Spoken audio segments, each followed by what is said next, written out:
Okay, continuing with the chapter on Marx about the expropriation of the yeomanry and peasants.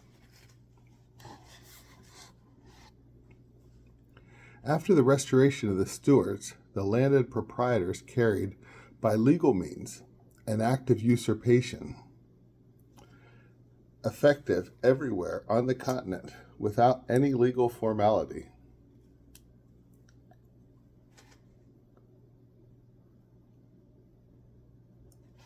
You hear these people often talk about what's legal and not what's right. They abolished the feudal tenure of land, i.e., they got rid of all its obligations to the state, indemnified the state by taxes on the peasantry, and the rest of the mass of the people vindicated for themselves the rights of modern private property in estates to which they had only a feudal title. This is an important part, right? So you have the estates where you have a feudal title. Well, in the feudal system, the holder of the feudal title, a baron, a lord, a duke, a marquis, they have a feudal title, not private property. It's not their land. They are entitled it. They have responsibilities to all their family, the yeomen, peasants, workers, everything, right? Everybody under them, as the head of a family would, as a father would for their children, right? That was the feudal ideal. But you had this legal transformation of all of this feudal land to become private property. And this is where it happens, private property.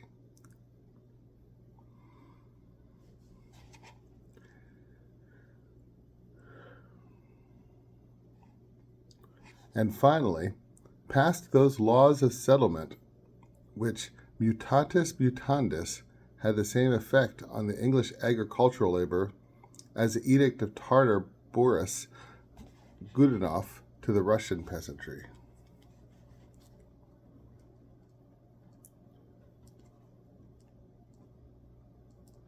When you write in your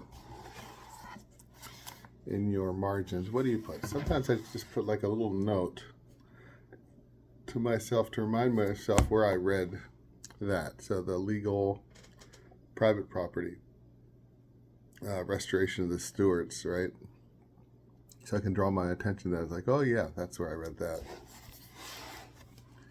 Continuing on, the Glorious Revolution brought into power, along with William of Orange, the landlord and capitalist appropriators of surplus value. Okay, so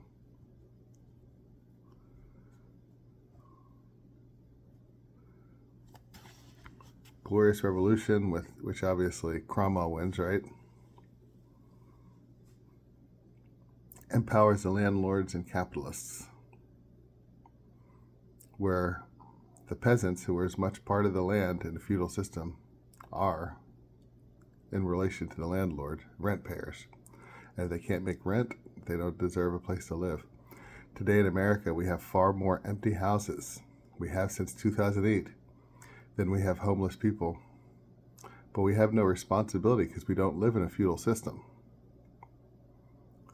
Now, Marx, of course, sees a future communism, I guess, socialism, where these things can be fixed while keeping a hold of capitalism.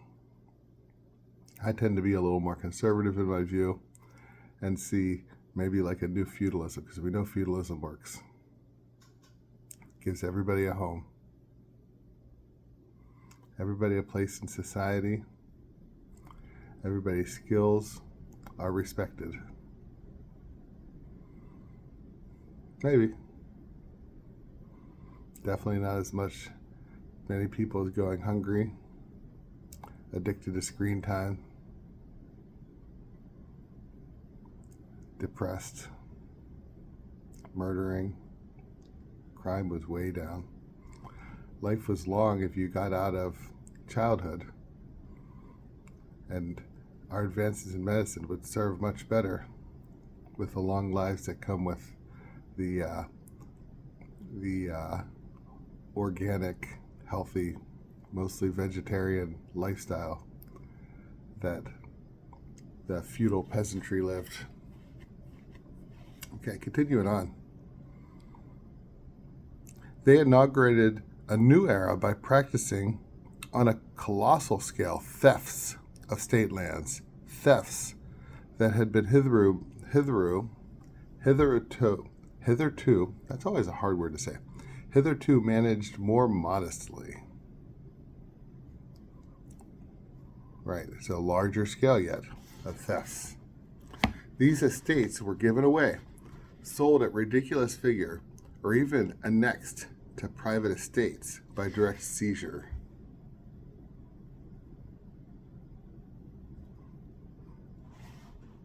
All this happened without the slightest observation of legal etiquette.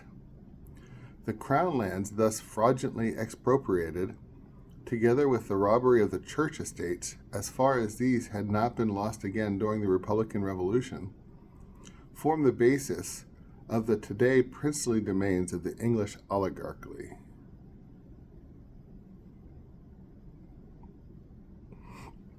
Even today, the oligarchy sits on this land that was stolen.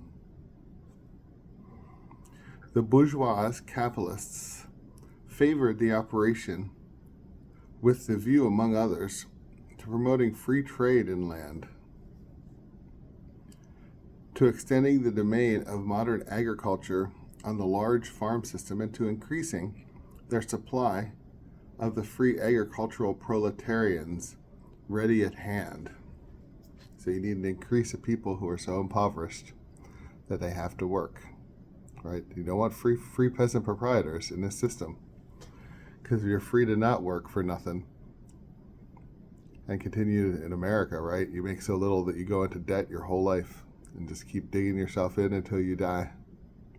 You see the old folk working at Walmart, right? Trying to make a living, hustling in their 80s and 90s when they can't even barely stand, greeting people, pretending to be happy at the work they have to do just to try to pay their bills and pay down their debt, which they never get down. Besides, the new landed aristocracy was a natural ally of the new bankocracy, of the newly hatched Hauptfinanz, and of the large manufacturers, then depending on protective duties. The English bourgeoisie acted for its own interest, quite as wisely as did the Swedish bourgeoisie, who, reversing the process, hand in hand with their economic allies, the peasantry, helped the kings in a forcible resumption of the crown lands from the oligarchy. This happened in 1604 under Charles X and Charles XI. Communal property, always distinct from state property, just dealt with, was an old Teutonic institution which lived on under the cover of feudalism.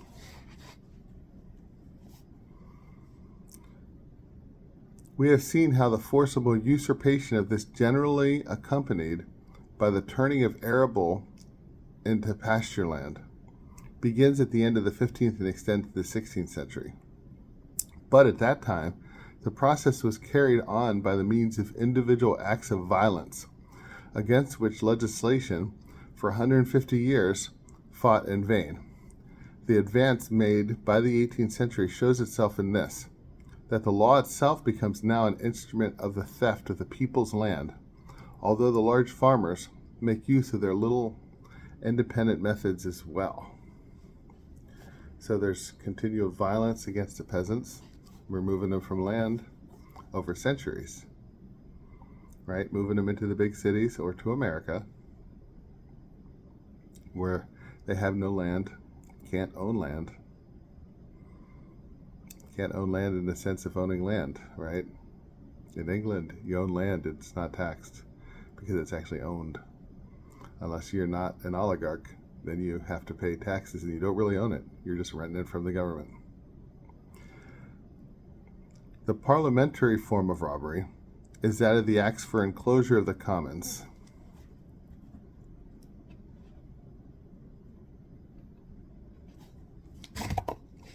In other words, decrees by which the landlords grant themselves the people's land as private property, decrees of expropriation of the people. Sir F.M. Eden refutes this his own crafty special pleading, in which he tries to represent communal property as the private property of the great landlords, who have taken the place of the feudal lords, when he himself demands a general act of Parliament for the enclosure of the commons, admitting thereby that a parliamentary coup d'etat is necessary for the transformation into private property, and moreover calls on the legislature for the indemnification of the expropriated poor.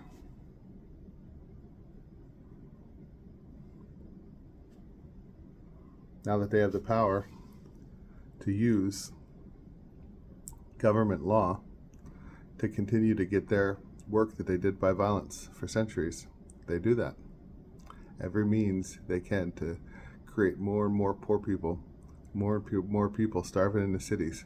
I mean, you've seen Les Mis. You know what happens.